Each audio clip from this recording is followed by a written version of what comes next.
वंदे वांछित लावाय चंद्रार्थ कृत शेखराम वृषारूणाम शूलधराम शैलपुत्रीम यशस्विनीम। देवी दुर्गा का पहला स्वरूप शैलपुत्री का है। पर्वतराज हिमालय के यहाँ पुत्री के रूप में उत्पन्न होने के कारण इनको शैलपुत्री कहा गया।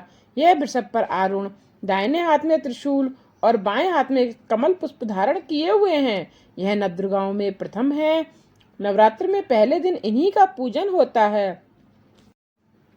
प्रथम दिन की पूजा में योगीजन अपने मन को मूलाधार चक्र में स्थित करते हैं। यहीं से उनकी योग साधना आरंभ होती है। नवदुर्गा की प्रार्थना के लिए जय जयकार करो माता की, आओ शरण भवानी की। एक बार जब प्रेम से बोलो जय दुर्गे महारानी की। प्रथम देवी शैलपुत्री हैं, किए बैल पर सवारी, अर्धचंद्र माथे पर सोहे, सुंदर रूप मनोहारी, लिए कमंडल फूल, कमल और रुद्राक्षों की माला, हुई दूसरी ब्रह्मचारिणी, करें जगत में उजियारा। पूर्ण चंद्रमा सी शोषित है देवी चंद्रघंटा माता, इनके सुमिरन से निर्बल भी सबल शत्रु पर जय पाता। चौथी देवी कूष्मांडा है, इनकी लीला है न्यारी, अमृत भरा कलश है कर में, किए बाघ पर सवारी, कर में कमल सिंह पर आसन, सबका शुभ करने वाली, मंगलमयी स्कंद माता है, जग के दुख हरने वाली। मुनि कात्यायन की कन्या है, सबकी कात्यायनी माँ, दानवता की शत्रु और मानवता की सुखदायिनी माँ। सप्तम काल रात्रि देवी है, महाप्रलय ढाने वाली, प्राणी मात्र की रक्षा करती, महाकाल को खाने वाली। श्वेत बैल है वाहन जिसका, तन पर श्वेतांबर माला, यही महागौरी देवी है, सबकी जगदम्बा माता। शंख चक्र और गदा पद्म कर में धारण करने वाली, यह सिद्धिदात्री देवी है, रिद्धि सिद्धि देने वाली।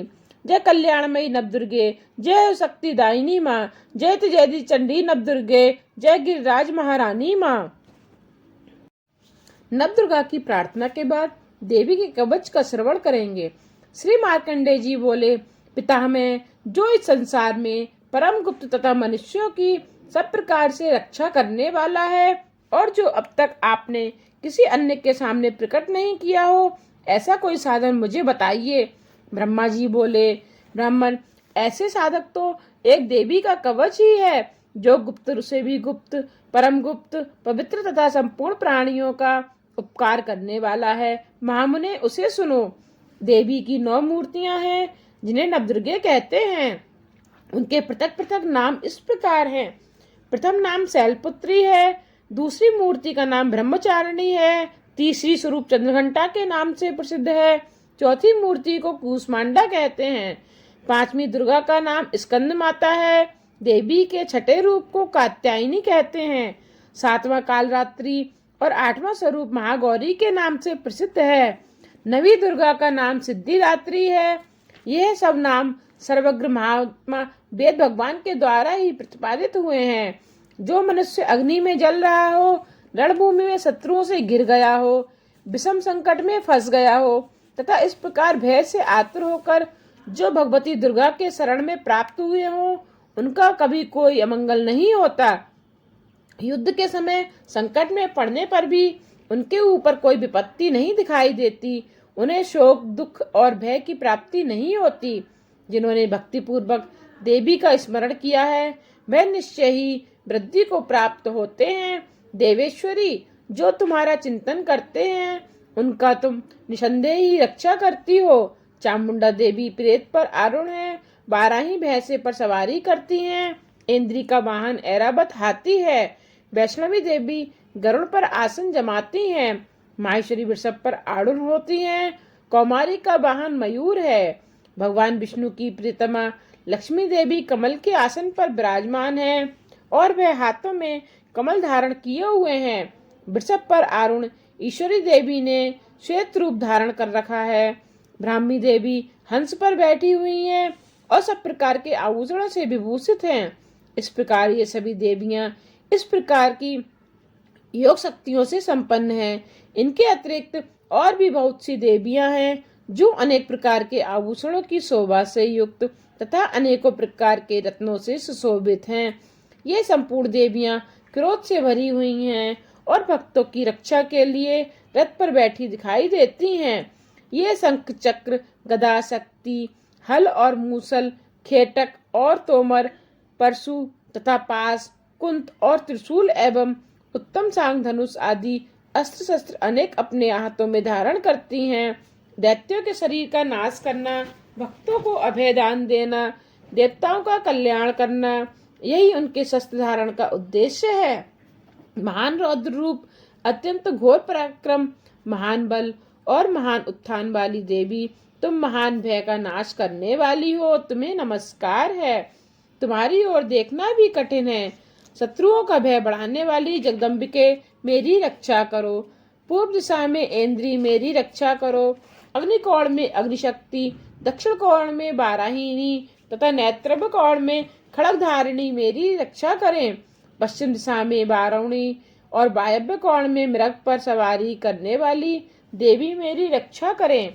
उत्तर दिशा में कौमारी और ईशान कोण में सूर्यधारिणी देवी मेरी रक्षा करें। हे ब्रह्माणी, तुम ऊपर की ओर से मेरी रक्षा करो और वैष्णवी देवी नीचे की ओर से मेरी रक्षा करें। इसी प्रकार सबको अपना वाहन बनाने वाली चामुंडा देवी दसों दिशाओं से मेरी रक्षा करें। जया आगे से और विजया की पीछे की ओर से मेरी रक्षा करें। वाम भाग में अजिता और दक्षिण भाग में अपराजिता मेरी रक्षा करें। उद्धोतिनी शिखा की रक्षा करें। उमा मेरे मस्तक पर विराजमान होकर रक्षा करें। ललाट में मालाधारी रक्षा करें और यशस्विनी देवी मेरी भौहें की रक्षा करें। भौहों के मध्य भाग में त्रिनेत्रा और नथनों की यमघंटा देवी रक्षा करें। कालिका देवी कपोलों की तथा भगवती सांकरी कानों के मूल भाग की रक्षा करें। नासिका में सुगंध और ऊपर के ओष्ठ में चर्चिका देवी रक्षा करें। नीचे के ओष्ठ में अमृत कला तथा जिह्वा की सरस्वती देवी रक्षा करें। कौमारी दांतों की, चंडिका कंठ प्रदेश की रक्षा करें। चित्रघंटा गले की घाटी की और महामाया तालु में रहकर रक्षा करें। कामाक्षी देवी ठोड़ी की और सर्वमंगला मेरी बाड़ी की रक्षा करें। भद्रकाली ग्रीवा की और धनुधरी मेरुदंड में रहकर रक्षा करें। कंठ के बाहरी भाग में नीलगिरिवा और कंठ की नली में नलकुबरी रक्षा करें। दोनों कंधों में खड़गनी और मेरी दोनों भुजाओं की वज्रधारणी रक्षा करें। दोनों हाथों की दंडनी और उंगलियों की अंबिका रक्षा करें। शूलेश्वरी नखों की रक्षा करें। कुलेश्वरी पेट की रहकर रक्षा करें। महादेवी दोनों स्तनों की और शोक विनाशिनी देवी मन की रक्षा करें। ललिता देवी हृदय में और शूलधारिणी उदर में रहकर रक्षा करें। नाभि में कामिनी और गुहा भाग की गुहेश्वरी रक्षा करें। पूतना और कामिका लिंग की और महेशवासिनी गुर्दा की रक्षा करें। भगवती कटिभाग की और विंध्यवासिनी घुटनों की रक्षा करें। संपूर्ण कामनाओं को देने वाली महाबला देवी दोनों चरणों के पृष्ठभाग की रक्षा करें। श्री देवी पैरों की, उंगलियों की और तलवासिनी देवी पैरों के तलुओं में रक्षा करें। दंशरा कराली देवी नखों की और ऊर्ध्व केशरी देवी केशों की रक्षा करें। रोम वालियों की छिद्रों में कौबेरी और त्वचा की बागेश्वरी देवी रक्षा करें। पार्वती देवी रक्त, मज्जा, बसा, मांस, हड्डी और मैदे की रक्षा करें। आंतों की कालरात्रि और पित्त की मुक्तेश्वरी रक्षा करें। मूलाधार आदि कमल कोशों में पद्मावती देवी और कफ में चूड़ामणि देवी स्थिर होकर रक्षा करें। नख के तेज की ज्वालामुखी रक्षा करें, जिसका किसी भी अस्त्र से भेदन नहीं हो सकता। वह अभेदा देवी शरीर की समस्त संधियों में रहकर रक्षा करें। ब्रह्माणी, आप मेरे वीर्य की रक्षा करें। छत्रेश्वरी छाया की तथा धर्म धारिणी देवी मेरे अहंकार और मन बुद्धि की रक्षा करें। वज्रहस्ता देवी मेरे प्राण, अपान, व्यान, उदान और समान वायु की रक्षा करें। भगवती कल्याण शोभना मेरे प्राण की रक्षा करें। रस, रूप, गंध, शब्द और स्पर्श इन विषयों का अनुभव करने समय योगिनी देवी रक्षा करें तथा सत्वगुण, रजोगुण और तमोगुण की रक्षा सदा नारायणी देवी करें। बाराही आयु की रक्षा करें। वैष्णवी धर्म की रक्षा करें तथा चक्रणी देवी यश, कीर्ति, लक्ष्मी, धन तथा विद्या की रक्षा करें। इंद्राणी, आप मेरे गोत्र की रक्षा करें। चंडिके, तुम मेरी पशुओं से रक्षा करो। महालक्ष्मी, पुत्रों की रक्षा करें। और भैरवी पत्नी की रक्षा करें। मेरे पथ की सुप्ता तथा मार्ग की क्षेमकारी रक्षा करें। राजा के दरबार में महालक्ष्मी रक्षा करें और सब और व्याप्त रहने वाली विजया देवी संपूर्ण भय तापों से मेरी रक्षा करें। देवी, जो स्थान इस कवच में नहीं कहा गया है अथवा रक्षा से रहित रह गया है, वह सब तुम्हारे द्वारा सुरक्षित हो, क्योंकि आप विजयशालिनी और पापनाशनी हो। कवच के द्वारा सब ओर से सुरक्षित मनुष्य जहाँ जहाँ भी जाता है वहाँ वहाँ उसे धन लाभ होता है तथा संपूर्ण कामनाओं की सिद्धि करने वाली विजय की प्राप्ति होती है। वह जिस जिस अविष्ट वस्तु का चिंतन करता है वह उसको निश्चय ही प्राप्त कर लेता है। वह पुरुष इस पृथ्वी पर महान ऐश्वर्य का भागी होता है। कवच से सुरक्षित मनुष्य निर्भय हो जाता है, युद्ध में उसकी पराजय नहीं होती तथा वह तीनों लोकों में पूजनीय होता है। देवी का यह कवच देवताओं के लिए भी दुर्लभ है। जो प्रतिदिन नियम पूर्वक तीनों संध्याओं के समय श्रद्धा के साथ इसका पाठ करता है उसे देवी कला की प्राप्ति होती है तथा वह तीनों लोकों में कहीं भी पराजित नहीं होता। इतना ही नहीं, वह मृत्यु से रहित हो 100 से भी अधिक वर्षों तक जीवित रहता है। उसकी मकरी, चेचक और कोढ़ आदि संपूर्ण व्याधियां नष्ट हो जाती हैं। कनेर, भांग, अफीम, धतूरे आदि का स्थावर विष, सांप और बिच्छू आदि के काटने से चढ़ा हुआ जग विष भी तथा अहिफेन और तेल के संयोग आदि से बनने वाला कृत्रिम विष, यह सभी प्रकार के विष दूर हो जाते हैं। उन पर उसका कोई भी असर नहीं होता। इस पृथ्वी पर मारण, मोहन आदि जितने तांत्रिक प्रयोग होते हैं तथा इस प्रकार के जितने मंत्र यंत्र होते हैं वे सब इस कवच को हृदय में धारण कर लेते हैं और उस मनुष्य को देखते ही नष्ट हो जाते हैं। यही नहीं, पृथ्वी पर विचरने वाले ग्राम देवता, आकाशचारी देव, विशेष जल के संबंध से प्रकट होने वाले गण, उपदेश मात्र से सिद्ध होने वाले देवता, अपने जन्म के साथ प्रकट होने वाले देवता, कुल देवता, डाकनी, शाकनी, अंतरिक्ष में विचरने वाली बलवती भयानक डाकनियां, ग्रह, भूत, पिशाच, यक्ष, गंधर्व, राक्षस, ब्रह्म राक्षस, बेताल, कूष्मांड और भैरव आदि अनिष्टकारक देवता भी हृदय में कवच धारण किए रहने पर उस मनुष्य को देखते ही भाग जाते हैं। कवचधारी पुरुष को राजा से सम्मान वृद्धि प्राप्त होती है। यह कवच मनुष्य के तेज की वृद्धि करने वाला और उत्तम है। कवच का पाठ करने वाला पुरुष अपनी कीर्ति से विभूषित भूतल पर अपने सुयश के साथ साथ वृद्धि को प्राप्त होता है। जो पहले कवच का पाठ करके उसके बाद सप्तशती चंडी का पाठ करता है उसकी जब तक वन, पर्वत और कानूनों सहित यह पृथ्वी टिकी रहती है तब तक यह पुत्र पौत्र आदि कुल की परंपरा बनी रहती है। फिर देह का अंत होने पर वह पुरुष भगवती महामाया के प्रसाद से उस नित्य परम पद को प्राप्त होता है जो देवताओं के लिए भी दुर्लभ है। वह सुंदर दिव्य रूप धारण करता है और सदा शिव के साथ आनंद का भागी होता है। इसके पश्चात श्री अर्गला स्तोत्र का पाठ करेंगे। श्री मार्कंडेय जी बोले, जयंती, मंगला, काली, भद्रकाली, कपालिनी, दुर्गा, क्षमा, शिवा, धात्री, स्वाहा और स्वधा, इन नामों से प्रसिद्ध जगदम्बिके तुम्हें मेरा नमस्कार हो। देवी चामुंडे तुम्हारी जय हो। संपूर्ण प्राणियों का कष्ट हरने वाली देवी तुम्हारी सदा ही जय हो। सब में व्याप्त रहने वाली देवी तुम्हारी सदा जय हो। हे काल रात्रि तुम्हें नमस्कार है। मधु और कैटब वाली तथा ब्रह्मा जी को वरदान देने वाली तुम्हें नमस्कार है। तुम मुझे रूप दो, जय दो, यश दो और मेरे काम, क्रोध और शत्रुओं आदि का नाश करो। महिषासुर का नाश करने वाली तथा भक्तों को सुख देने वाली देवी तुम्हें मेरा नमस्कार है।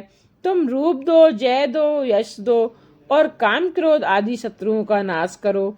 रक्त बीज का वध और चंडमुंड का विनाश करने वाली देवी तुम रूप दो, यश दो और काम, क्रोध आदि शत्रुओं का नाश करो। शुंभ और निशुंभ तथा धूम्रलोचन का मर्दन करने वाली तुम रूप दो, जय दो, यश दो और काम, क्रोध आदि शत्रुओं का नाश करो। सबके द्वारा बंदित युगल चरणों वाली तथा संपूर्ण सौभाग्य प्रदान करने वाली परमेश्वरी तुम रूप दो, जय दो, यश दो और काम, क्रोध आदि शत्रुओं का नाश करो। तुम्हारे रूप और चरित्र अचिंत्य हैं। तुम समस्त शत्रुओं का नाश करने वाली हो। तुम रूप दो, जय दो, यश दो और काम क्रोध आदि शत्रुओं का नाश करो। पापों को दूर करने वाली चंडिके, जो भक्ति पूर्वक तुम्हारे चरणों में सर्वदा मस्तक झुकाते हैं, उन्हें तुम रूप दो, जय दो, यश दो और काम क्रोध आदि शत्रुओं का नाश करो। रोगों का नाश करने वाली चंडिके, जो भक्ति पूर्वक तुम्हारी स्तुति करते हैं, उन्हें तुम रूप दो, जय दो, यश दो और उनके काम क्रोध आदि शत्रुओं का नाश करो। चंडिके, इस संसार में जो भक्ति पूर्वक तुम्हारी पूजा करते हैं, उन्हें रूप दो, जय दो, यश दो और काम क्रोध आदि शत्रुओं का नाश करो। मुझे सौभाग्य और आरोग्य दो, परम सुख दो, रूप दो, जय दो, यश दो और काम क्रोध आदि शत्रुओं का नाश करो। जो मुझसे द्वेष रखते हैं, उनका तुम नाश करो और मेरे बल की वृद्धि करो। रूप दो, जय दो, यश दो और काम क्रोध आदि शत्रुओं का नाश करो। देवी, मेरा कल्याण करो, मुझे उत्तम संपत्ति प्रदान करो। रूप दो, जय दो, यश दो और काम क्रोध आदि शत्रुओं का नाश करो। अंबिके, देवता और असुर दोनों ही अपने माथे के मुकुट की मणियों को तुम्हारे चरणों पर घिसते हैं। तुम रूप दो, जय दो, यश दो और काम क्रोध आदि शत्रुओं का नाश करो। तुम अपने भक्तजनों को विद्वान, यशस्वी और लक्ष्मीवान बनाओ तथा तुम रूप दो, जय दो, यश दो और काम क्रोध आदि शत्रुओं का नाश करो। प्रचंड दैत्यों के दर्प का दलन करने वाली चंडिके, मुझे शरणागत को रूप दो, जय दो, यश दो और काम क्रोध आदि शत्रुओं का नाश करो। चतुर्मुख ब्रह्मा जी के द्वारा प्रशंसित हे भुजा वाली परमेश्वरी, रूप दो, जय दो, यश दो और काम क्रोध आदि शत्रुओं का नाश करो। देवी अंबिके, भगवान विष्णु नित्य निरंतर भक्ति पूर्वक तुम्हारी स्तुति करते रहते हैं। तुम रूप दो, जय दो, यश दो और काम क्रोध आदि शत्रुओं का नाश करो। हिमाचल की कन्या पार्वती के पति महादेव जी के द्वारा प्रशंसित होने वाली परमेश्वरी, तुम रूप दो, जय दो, यश दो और काम क्रोध आदि शत्रुओं का नाश करो। सचिपति इंद्र के द्वारा सद्भाव से पूजित होने वाली परमेश्वरी, तुम रूप दो, जय दो, यश दो और काम क्रोध आदि शत्रुओं का नाश करो। प्रचंड भुजदंडों और दैत्यों का घमंड चूर करने वाली देवी, तुम रूप दो, जय दो, यश दो और काम क्रोध आदि शत्रुओं का नाश करो। देवी अंबिके, तुम अपने भक्तजनों को सदा असीम आनंद प्रदान करती रहती हो। मुझे रूप दो, यश दो और काम क्रोध आदि शत्रुओं का नाश करो। मन की इच्छा के अनुसार चलने वाली मनोहर पत्नी प्रदान करो।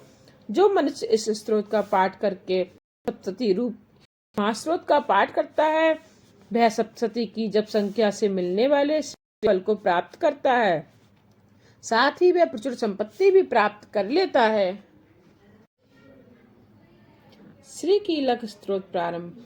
चंडिका देवी को मेरा नमस्कार है। श्री मार्कंडेय जी बोले, विशुद्ध ज्ञान ही जिनका शरीर है, तीनों वेद ही जिनके दिव्य नेत्र हैं, जो कल्याण प्राप्ति के हेतु हैं तथा अपने मस्तक पर अर्धचंद्र का मुकुट धारण करते हैं, उन भगवान शिव को मेरा नमस्कार है। मंत्रों का जो अविकीलक है, अर्थात मंत्रों की सिद्धि में विघ्न उपस्थित करने वाली शाप रूपी कीलक का जो निवारण करने वाला है, उस सप्तशती स्त्रोत को संपूर्ण रूप से जानना चाहिए। यद्यपि सप्तशती के अतिरिक्त अन्य मंत्रों के जप में भी जो निरंतर लगा रहता है, वह भी कल्याण का भागी होता है। उसके भी उच्चाटन आदि कर्म सिद्ध होते हैं तथा उसे भी समस्त दुर्लभ वस्तुओं की प्राप्ति हो जाती है। तथापि जो अन्य मंत्रों का जप न करके केवल इस सप्तशती नामक स्त्रोत से ही देवी की स्तुति करते हैं, उन्हें स्तुति मात्र से ही देवी सिद्ध हो जाती हैं। उन्हें अपने कार्य की सिद्धि के लिए मंत्र, औषधि तथा अन्य किसी साधन के उपयोग की आवश्यकता नहीं रहती। बिना जप के ही उसके उच्चाटन आदि समस्त अविचारिक कर्म सिद्ध हो जाते हैं। इतना ही नहीं, उनकी संपूर्ण अविष्ट वस्तुएं भी सिद्ध हो जाती हैं। लोगों के मन में यह शंका थी कि जब केवल सप्तशती की उपासना से अथवा सप्तशती को छोड़कर अन्य मंत्रों की उपासना से भी समान रूप से सब कार्य सिद्ध होते हैं, तब उनमें श्रेष्ठ कौन सा साधन है। इस पर भगवान शिव ने अपने पास आए हुए जिज्ञासुओं को बताया कि यह सप्तशती नामक संपूर्ण स्रोत ही सर्वश्रेष्ठ एवं सुखदायी है। तब भगवती चंडिका के सप्तशती नामक स्रोत को महादेव जी ने गुप्त कर दिया। सप्तशती के पाठ से जो पुण्य प्राप्त होता है उसकी कभी समाप्ति नहीं होती, किन्तु अन्य मंत्रों के जप जपने से पुण्य की समाप्ति हो जाती है। अतः भगवान शिव ने अन्य मंत्रों की अपेक्षा जो सप्तशती की ही श्रेष्ठता का निर्णय लिया। अन्य मंत्रों का जप करने वाला पुरुष भी यदि सप्तशती के स्त्रोत और जप का अनुष्ठान कर ले तो वह भी पूर्ण रूप से ही कल्याण का भागी होता है। इसमें तनिक भी संदेह नहीं है। जो साधक कृष्ण पक्ष की चतुर्दशी अथवा अष्टमी को एकाग्रचित होकर भगवती की सेवा में अपना सर्वस्व समर्पित कर देता है और फिर उसे प्रसाद रूप में ग्रहण करता है, उसी पर भगवती प्रसन्न होती हैं, अन्यथा उनकी प्रसन्नता नहीं प्राप्त होती। इस पर सिद्धि के प्रतिबंधक रूप कीलन के द्वारा महादेवी जी ने इस स्रोत को कीलित कर रखा है। जो ऊपर बताई गई विधि से निष्कीलन करके इस सप्तशती स्रोत का प्रतिदिन स्पष्ट उच्चारण पूर्वक पाठ कर सकता है, वह मनुष्य सिद्ध हो जाता है, वही देवी का पार्षद होता है और वही गंधर्व भी होता है। सर्वत्र विचरते रहने पर भी इस संसार में उसे कहीं भी भय नहीं होता। वह अकाल मृत्यु के बस में नहीं पड़ता तथा देह त्यागने के बाद मोक्ष को प्राप्त होता है। अतः कीलन को जानकर उसका परिहार करके ही सप्तशती का पाठ आरंभ करना चाहिए। जो ऐसा नहीं करता है उसका नाश हो जाता है। इसलिए कीलन और निष्कीलन का ज्ञान प्राप्त करने पर ही यह स्रोत निर्दोष होता है और विद्वान पुरुष का इस निर्दोष स्रोत को पाठ आरंभ करते हैं। स्त्रियों में जो कुछ भी सौभाग्य आदि दृष्टिगोचर होता है वह सब देवी के प्रसाद का ही फल है। अतः इस कल्याणदायक स्रोत का सदा जप करना चाहिए। इस स्रोत का मंद स्वर से पाठ करने पर कम फल की प्राप्ति होती है और उच्च स्वर में पाठ करने पर पूर्ण फल की प्राप्ति होती है। अतः उच्च स्वर से ही उसका पाठ आरंभ करना चाहिए। जिनके प्रसाद से ऐश्वर्य, सौभाग्य, आरोग्य, संपत्ति, शत्रु का नाश तथा मोक्ष की भी प्राप्ति होती है, उस कल्याणदायी जगदम्बा की स्तुति मनुष्य क्यों नहीं करते। महातत्वादि रूप में व्यापक, इंद्रियों से संसार की समस्त वस्तुओं को प्रकाशित करने वाले ये रात्रि रूपा देवी अपने उत्पन्न किए हुए जीवों के शुभाशुभ कर्मों को देखती हैं और उनके अनुरूप फल की व्यवस्था करने के लिए समस्त विभूतियों को धारण करती हैं। ये देवी अमर है और संपूर्ण विश्व को नीचे फैलाने वाली लता आदि को तथा ऊपर बढ़ने वाले वृक्षों को भी व्याप्त करके स्थित हैं। इतना ही नहीं, ये ज्ञान में ज्योति से जीवों के अज्ञान अंधकार का नाश कर देती हैं। चित्त शक्ति रूपी रात्रि देवी आकर अपनी बहन ब्रह्मा विद्यामयी उषा देवी को प्रकट करती हैं, जिससे अविद्या में अंधकार स्वतः नष्ट हो जाता है। वे रात्रि देवी इस समय मुझ पर प्रसन्न हो, जिनके आने पर हम लोग अपने घरों में सुख से सोते हैं, ठीक वैसे ही जैसे रात्रि के समय पक्षी वृक्षों पर बनाए हुए अपने घोंसलों में सुखपूर्वक शयन करते हैं। उस करुणामयी रात्रि देवी को गोद में संपूर्ण ग्रामवासी मनुष्य, पैरों से चलने वाले गाय, घोड़े आदि पशु, पंखों से उड़ने वाले पक्षी एवं पतंगे आदि, किसी प्रयोजन से यात्रा करने वाले पथिक और बाज आदि भी सुखपूर्वक सोते हैं। हे रात्रिमयी चित्त शक्ति, तुम कृपा करके वासनामयी बकरी तथा पापमय वृक्ष को हमसे अलग करो, काम आदि तस्कर समुदाय को भी दूर हटाओ, हमारे लिए सुखपूर्वक तारनहारी हो जाओ व मोक्षदायिनी एवं कल्याणकारिणी बन जाओ। हे उषा, सब ओर फैला हुआ यह अज्ञान में काला अंधकार मेरे निकट आ पहुंचा है, तुम इसे ऋण की भांति दूर करो। जैसे धन देकर अपने भक्तों के ऋण दूर करती हो, उसी प्रकार ज्ञान देकर इस अज्ञान को भी दूर कर दो। हे रात्रि देवी, तुम दूध देने वाली गऊ के समान हो। मैं तुम्हारे समीप आकर स्तुति आदि से तुम्हें अपने अनुकूल करता हूँ। परम व्योम स्वरूपा परमात्मा की पुत्री, तुम्हारी कृपा से मैं काम आदि शत्रुओं को जीत चुका हूँ। तुम स्तोम की भांति मेरे इस हविष्य को भी स्वीकार करो।